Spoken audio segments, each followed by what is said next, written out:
Friend, welcome to my YouTube channel Spandan pathology. मैं doctor Nirmal आपके सामने आ गया हूं एक नए टॉपिक पे डिस्कस करने के लिए। आज का जो हमारा टॉपिक है जिसके ऊपर हम डिस्कस करने वाले हैं उस टॉपिक का नाम है types of infection. Types of infection हमने देखा था। टाइप्स ऑफ इन्फेक्शन में हमने बैक्टीरियल इन्फेक्शन के बारे में डिस्कस किया था। आज हम लोग वायरल इन्फेक्शन के ऊपर डिस्कस करने वाले हैं। टाइप्स ऑफ इन्फेक्शन में हमने बैक्टीरियल इन्फेक्शन देख लिया, आज वायरल इन्फेक्शन देखेंगे एंड नेक्स्ट फंगल इन्फेक्शंस वगैरह के ऊपर हम लोग डिस्कस करेंगे। तो वायरल इन्फेक्शन होता क्या है इसके ऊपर हम लोग आज डिस्कस करेंगे। Viruses are also not visual to the naked type. जैसे हम बैक्टीरिया में देखे थे कि बैक्टीरिया मतलब जीवाणु भी हम अपने नग्न आंखों से मतलब ये डायरेक्ट आंखों से बिना किसी लेंस या बिना किसी मशीन के सहायता से माइक्रोस्कोप की सहायता से नहीं देख सकते। ऐसे ही जो वायरस होता है या वायरस भी एक सूक्ष्म जीव होता है, माइक्रो ऑर्गेनिज्म होता है और इसे भी हम अपने नग्न आंखों से नहीं देख सकते हैं। सिर्फ बैक्टीरिया की तरह, जैसे बैक्टीरिया को हम अपने नग्न आंखों से नहीं देख सकते हैं वैसे हम डायरेक्ट आंखों से वायरल इन्फेक्शन को भी नहीं देख सकते हैं, वायरल को भी नहीं देख सकते हैं, वायरस को भी नहीं देख सकते हैं। वायरस मतलब विषाणु, जैसे बैक्टीरिया का मतलब होता है जीवाणु, वैसे ही वायरस का मतलब होता है विषाणु। Okay, the virus contains a genetic code that is coated with a lipid and protects the virus। मतलब the virus contains a genetic code and is coated with a lipid that protects the virus। Virus जो होता है या virus या विषाणु दोनों एक ही है। वायरस में एक जेनेटिक कोड को हम हिंदी में बोलेंगे आनुवंशिक कोड होता है और यह लिपिड से ढका हुआ होता है। वायरस में एक आनुवंशिक कोड होता है और यह लिपिड से ढका होता है जो वायरस की प्रोटेक्ट करता है, मतलब वायरस को रक्षा करता है। तो वायरस को कंटेंट्स में क्या है, तो जेनेटिक कोड है। वायरस एक आनुवंशिक कोड होता है, वायरस में एक जेनेटिक कोड होता है मतलब एक आनुवंशिक कोड होता है और यह लिपिड से ढका होता है जिससे इसकी सुरक्षा होती है। Okay, the virus also contains A protein responsible for causing the host disease. मतलब वायरस में एक प्रोटीन भी होता है जो होस्ट मतलब मेजबान की बीमारी का कारण बनता है। तो वायरस में क्या होता है, तो वायरस में एक प्रोटीन भी होता है जो होस्ट की बीमारी का कारण बनता है। The virus can infect only organism like human, animals and plants। जो वायरस होती है मतलब विषाणु होती है, यह वायरस किसी भी जीव को संक्रमित कर सकता है। वायरस किसी भी जीव को संक्रमित इन्फेक्टेड कर सकता है, जैसे कि मनुष्य, पौधा और जानवर। ये तीनों में किसी को भी यह इन्फेक्टेड कर सकता है, संक्रमित कर सकता है। Okay, the virus attaches itself to the host. मतलब कि वायरस खुद को होस्ट से मेजबान से जोड़े रहता है। The virus attach itself to the host मतलब यह होस्ट से मेजबान से जोड़ के रखता है। उसके बाद most viruses contain RNA and synthesize their DNA with the host cells help. मतलब कि ज्यादातर वायरस में, मोस्टली वायरस में आरएनए होता है और वे होस्ट सेल्स की मदद से अपने डीएनए को सिंथेसिस मतलब संश्लेषित, उसे हिंदी में बोलते हैं संश्लेषित करता है। Okay, once they enter the host cells they release their genetic material and manipulate the host cells to produce viral DNA। मतलब एक बार जब वे मेजबान के कोशिका में मतलब एक बार जब वायरस होस्ट सेल्स में प्रवेश करते हैं तो वहां पे वह अपनी जेनेटिक मटेरियल जिसे हम आनुवंशिक सामग्री बोलेंगे वहां पे छोड़ देते हैं और वायरल डीएनए का उत्पादन करने के लिए होस्ट सेल्स में हेरफेर करने लगते हैं। Okay, once the virus attaches itself to the host, it manipulates and invades the immune system of the host cells। मतलब कि एक बार जब वायरस होस्ट से जुड़ जाता है तो यह वहां पे मल्टीप्लाई मतलब अपना ग्रोथ गुणन करना चालू कर देता है और होस्ट सेल्स की प्रतिरक्षा प्रणाली पर, इम्यून सिस्टम पर अटैक कर देता है, आक्रमण कर देता है। Okay, they start to multiply and produce new viral cells in large numbers. मतलब कि वायरस मल्टीप्लाई जहां पे करना शुरू करता है मतलब गुणन करना जहां पे वो शुरू करता है और बड़ी संख्या में वहां पर वह अपना नया वायरल सेल्स बना के छोड़ देता है। Okay, they start to multiply and produce new viral cells in large number. मतलब यही कि वायरस मल्टीप्लाई करना शुरू करता है और बड़ी संख्या में नया वायरल सेल्स वहां पर वह बनाता है। The virus during the multiplication period remains dormant. The virus during the multiplication period remains dormant, मतलब कि मल्टीप्लिकेशन के दौरान, जहां पे वह ग्रोथ बोल सकते हैं, ग्रोथ करता है या फिर गुणन करता है, वह गुणन के दौरान वायरस निष्क्रिय रहता है, मतलब पूरा एक्टिव नहीं रहता है, निष्क्रिय रहता है। Once they have fully invaded the host they become active, मतलब एक बार जब ये पूरी तरह से होस्ट पर आक्रमण कर देता है, पूरा कब्जा कर लेता है, उसको इन्फेक्टेड कर देता है, उसके बाद वह वहां पे एक्टिव होता है, सक्रिय होता है। In some cases the virus do not kill the host, कुछ केसेस में वायरस होस्ट को नहीं मारता है। क्यों? तो if the host dies the virus will not be able to survive, मतलब अगर होस्ट मर जाता है तो वायरस जिंदा नहीं रह पाएगा।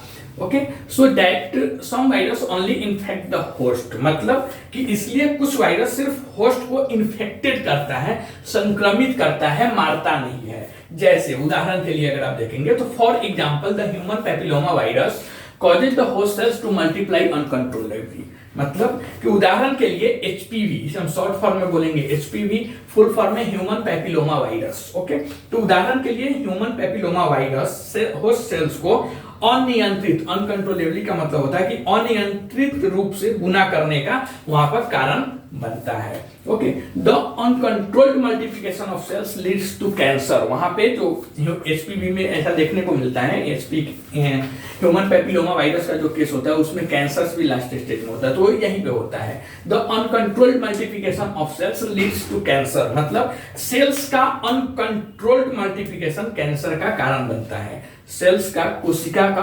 अनकंट्रोल्ड मल्टीप्लिकेशन, आप देखेंगे किसी को अगर ट्यूमर्स वगैरह होता है तो क्या होता है, दिन पे दिन बढ़ता जाता है, मतलब वहां पे अनकंट्रोल्ड मल्टीप्लिकेशन होता है, एबनॉर्मल ग्रोथ होता है, इसकी वजह से वहां पे कैंसर होता है। तो सेम यहाँ पे भी लागू हो रहा है कि the uncontrolled multiplication of cells leads to cancer, मतलब सेल्स का अनकंट्रोल्ड मल्टीप्लिकेशन कैंसर का कारण बनता है।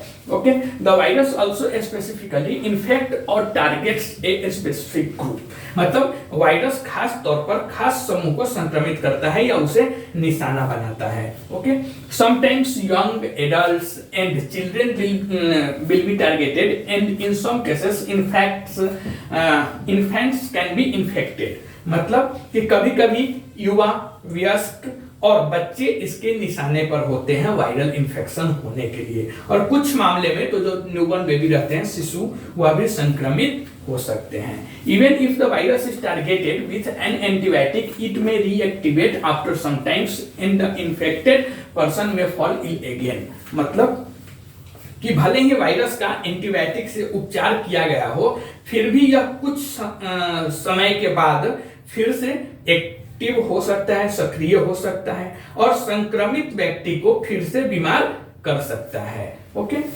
सम of the common viral infections are encephalitis, meningitis, कोविड-19, herpes simplex virus, Zika virus, Ebola virus, dengue fever, like that.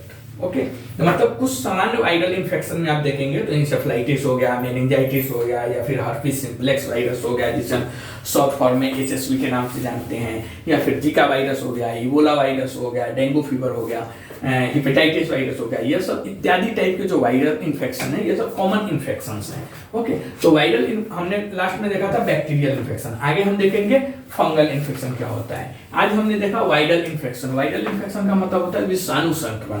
विषाणु संक्रमण कैसे होता है? देखिए, बैक्टीरियल इन्फेक्शन का मतलब होता है जीवाणु संक्रमण और वायरल इन्फेक्शन का मतलब होता है विषाणु संक्रमण।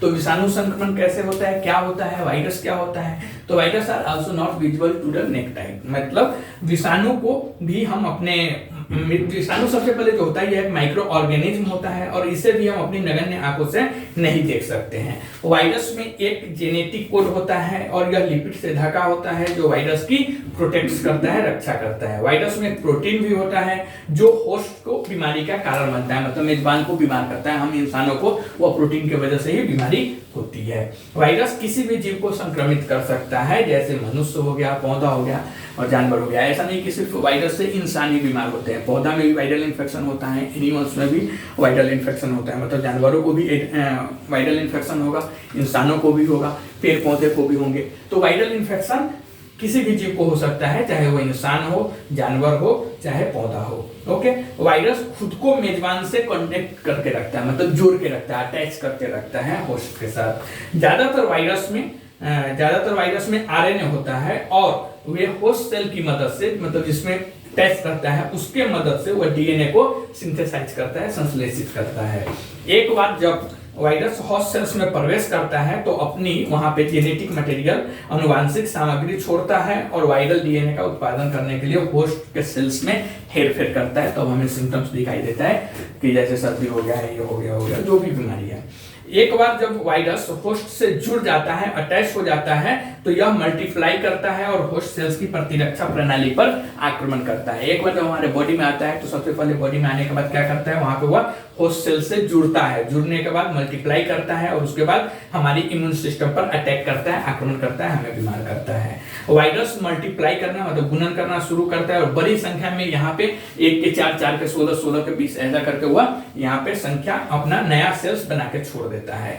इस मल्टीप्लिकेशन के दौरान, मतलब गुणन जिसमें उसका ग्रोथ होता रहता है, उसके दौरान वायरस वहां पे डीएक्टिव रहता है, मतलब निष्क्रिय रहता है। एक बार जब वो पूरी तरह से आक्रमण होस्ट पर कर देता है उसके बाद वो एक्टिव हो जाता है, सक्रिय हो जाता है। कुछ केसेस में देखा गया है कि वायरस होस्ट को नहीं मारता है, वायरस की वजह से किसी केस में वायरस की वजह से इंसान मरता नहीं है। क्यों? अगर होस्ट मर जाता है तो वायरस जिंदा नहीं रह पाएगा, इसलिए कुछ वायरस सिर्फ होस्ट को संक्रमित करता है। उदाहरण के लिए आप देखेंगे तो ह्यूमन पैपिलोमा वायरस, जिसे हम शॉर्ट फॉर्म में बोलते हैं एचपीवी। तो ह्यूमन पैपिलोमा वायरस यह यहाँ पे क्या करता है, अनकंट्रोल रूप से मल्टीप्लिकेशन अपना करता है।